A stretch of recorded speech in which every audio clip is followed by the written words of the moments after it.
Hey there, friends, and welcome back to another 3-Minute Thoughts. My name is Derek, and in the next 3 minutes, we're going to take a look at Leviticus chapters 11 through 13.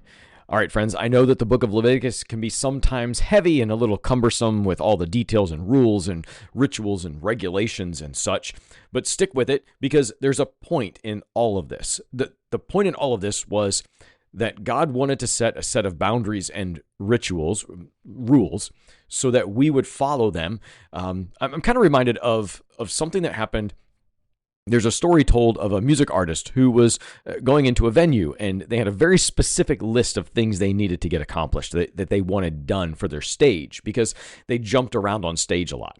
And they had very, very minute details about things they wanted to get done on the stage to make sure that it was safe. Well, embedded in there, they also said in their dressing room, they wanted M&Ms, but no brown ones, right? And so when they went into the dressing room and they saw that they were brown M&Ms, that meant they didn't pay attention to the finer details, and they'd end up canceling the show.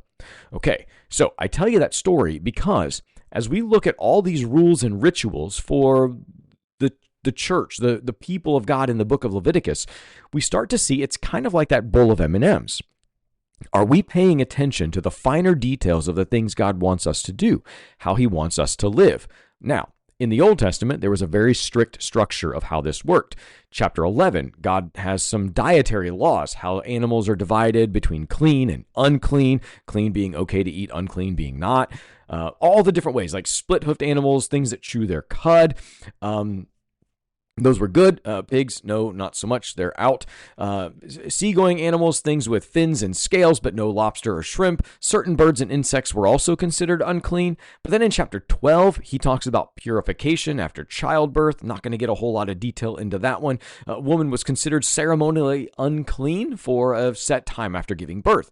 Chapter 13 then moves on. It's a deep dive into things like skin disease, things called leprosy, mildew, and fabrics and such, and how to clean them and how to make them acceptable again. Now, all these details are there so that we follow these rules because we need that structure. It's kind of like, are you going to take out the brown M&Ms? Are you going to follow the things that God wants you to do to declare yourself holy? Now, move to the New Testament, and we don't have to worry about the brown M&Ms or whatever color. We don't have to worry as much about these ceremonial things because Jesus fulfilled all of them for us.